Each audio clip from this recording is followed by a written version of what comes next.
अस्सलाम वालेकुम वरहमतुल्लाहि वबरकातुहू।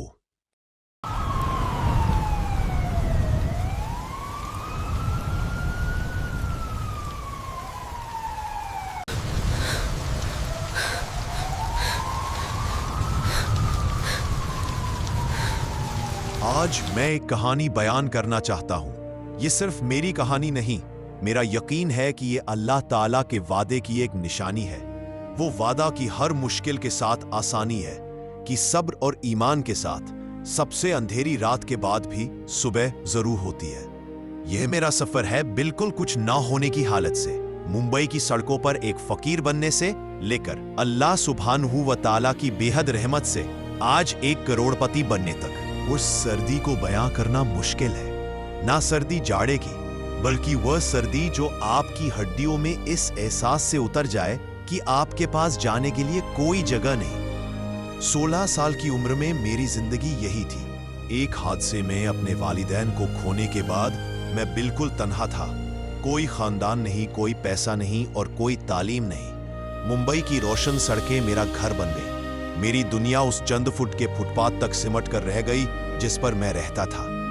मेरे हाथ जो कभी किताबें थामते थे, अब हमेशा इस उम्मीद में फैले रहते कि कोई राहगीर कुछ रुपए डाल देगा, जो अक्सर मुझे नजरअंदाज करके गुजर जाते, जैसे कि मैं वहां हूं ही नहीं। जिल्लत मेरा मुस्तकिल साथी थी, भूख एक तेज मरोड़ने वाला दर्द थी, लेकिन उससे भी गहरा यह एहसास था कि मुझे बिल्कुल भुला दिया गया है, दुनिया ने और शायद खुदा ने भी।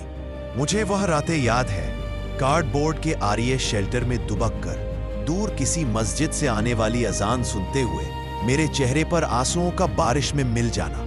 मैं दबी आवाज में कहता, या अल्लाह, क्यों, क्या तूने मुझे छोड़ दिया है? लेकिन वो मेरे दोस्तों इम्तिहान था। इम्तिहान सिर्फ गुर्बत में नहीं था, वो नाउमीदी में था। शैतान उन लम्हात में वसवसे डालता है, आपको मायूस होने, गुस्सा करने, उम्मीद छोड़ देने के लिए कहता है। लेकिन कुछ ईमान की एक चिंगारी जो अंदर ही अंदर दबी हुई थी, मुझे टूटने से रोकती रही। यह मुझे क्यों हो रहा है कि बजाय मैंने अपनी दुआ बदलनी शुरू कर दी। यह एक कशमकश थी, लेकिन मैंने कहना शुरू किया, या अल्लाह, यह तेरा मंसूबा है। मैं इसे नहीं समझता, लेकिन मैं तुझ पर भरोसा करता हूं। बराए मेहरबानी मुझे कोई रास्ता दिखा, मेरे रास्ते को आसान कर और मुझे ऐसी जगह से रिज़्क अता कर जहां से मेरा गुमान भी ना हो। और वह तब्दीली, सोचने के अंदाज में वह तब्दीली पहली कुंजी थी।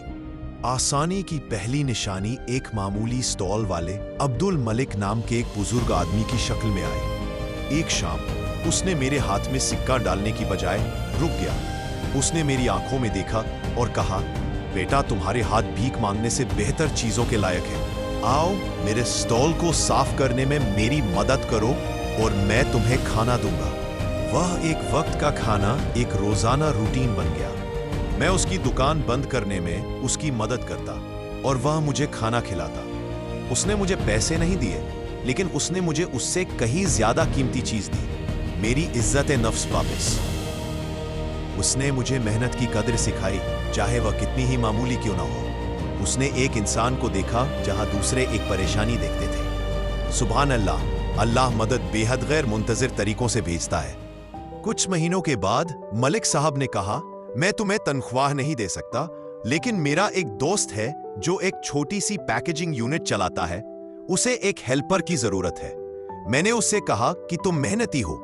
वह मेरी पहली नौकरी थी। यह मामूली तनख्वाह के लिए सख्त मेहनत का काम था, लेकिन वह हलाल था, वह कमाया हुआ था। बरसों में पहली बार मैं छत के नीचे सोया, मजदूरों के साथ एक मुश्तरका तंग कमरा, लेकिन वह एक छत थी। मैं कंजूसी से जिंदगी गुजारता था। हर रुपया जो मैं बचाता वह एक फतह थी। लेकिन मैंने अपने आप से और अल्लाह से भी एक वादा किया, पहले कुछ रुपए जो मैं किसी जरूरतमंद को दे सकता था दे देता, क्योंकि मुझे वह एहसास याद था। देने का वह अमल, हालांकि मेरे पास खुद कुछ भी नहीं था, दूसरी कुंजी थी। यह एक बेहद ईमान का अमल था, एक ऐलान कि अल्लाह अर्रज़्ज़ाक़ है और मेरा रिस्क उसके हाथ में है, मेरे बैंक बैलेंस में नहीं। मैंने काम किया, सीखा, नजारा डाला। मैं नौकरी से नौकरी की तरफ गया, हमेशा नए हुनर सीखता रहा। यकीनन नाकामयाबी आई। ऐसे वक्त जब मुझे मेरी मजदूरी से धोखा दिया गया, जब मुझे बिला वजह नौकरी से निकाल दिया गया, लेकिन उन सर्द सड़कों की याद मेरी ईंधन थी। और उस सारे दौरान मैं अपनी नमाज पर कायम रहा। मेरी 5 वक्त की नमाज मेरा पिलर थी। वह अल्लाह से मेरा कनेक्शन थी, रोने, मांगने और शुक्रिया अदा करने का मेरा वक्त। यहां तक कि जब मेरे पास कहने के लिए सिर्फ अल्हम्दुलिल्लाह होता, अपने फेफड़ों में सांस के लिए। वह बड़ी कामयाबी जिसने सब कुछ बदल दिया, एक गलती से आई। एक एक्सपोर्ट हाउस जहां मैं काम करता था, एक शिपिंग ऑर्डर गलत लेबल किया गया था। मैं वह था जिसने उस गलती को देखा उसके घंटों पहले, जब उससे कंपनी को बहुत बड़ा नुकसान होता। सीईओ ने मुझे अपने दफ्तर बुलाया। मैंने सोचा मुझे दोष दिया जाएगा। इसके बजाय उसने मुझसे पूछा कि मैंने इसे कैसे देखा। मैंने अपनी प्रक्रिया समझाई, एक साधारण सिस्टम जो मैंने अपने आप को ज्यादा कारगर बनाने के लिए बनाया था। वह प्रभावित हुआ। उसने विस्तार पर एक नजर और जिम्मेदारी की भावना देखी जो उसे दूसरों में नहीं दिखती थी। उसने मेरी मेंटरशिप की, मुझे ज्यादा जिम्मेदारियां दी और आखिरकार मुझे एक नए जोखिम भरे वेंचर में पार्टनरशिप की पेशकश की। हमने दिन रात काम किया। मैंने एक दशक में बचाए हर पैसे को उस बिजनेस में लगा दिया और अल्हम्दुलिल्लाह अल्लाह की बेहद रहमत से यह कामयाब हुआ। हमारे सबसे बड़े ख्वाब से भी आगे उस वेंचर ने एक और वेंचर को जन्म दिया और फिर एक और।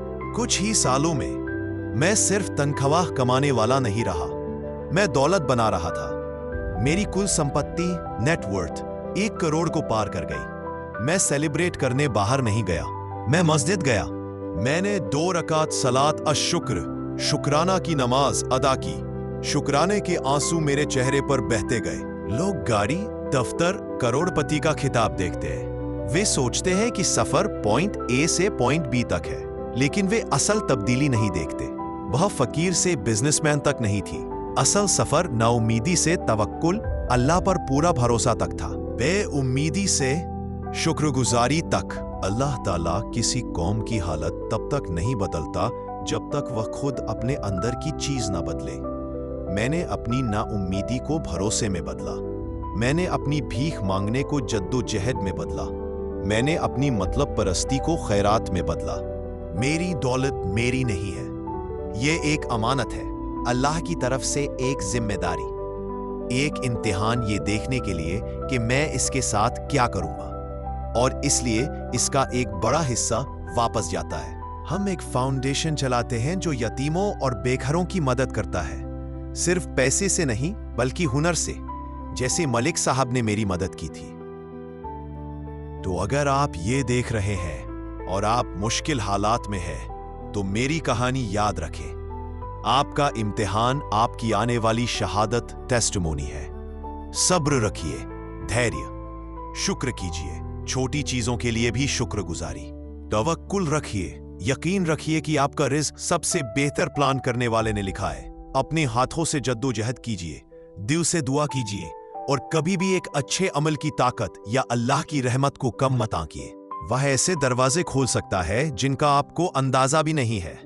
वह सचमुच ऐसे स्रोतों से रिज़्क देता है जिन्हें हम समझ नहीं सकते। अल्हम्दुलिल्लाहि रब्बिल आलमीन। सारी तारीफ अल्लाह के लिए है जो सभी जहानों का पालनहार है। जज़ाकल्लाह देखने के लिए। वीडियो पसंद आया हो तो शेयर करें और सब्सक्राइब जरूर करें। और अगर इस कहानी ने आपको प्रेरित किया है तो कमेंट करके बताएं। और यह किसी ऐसे तक पहुंच सकती है जिसे आज इसे सुनने की जरूरत है, तो जरूर पहुंचाएं।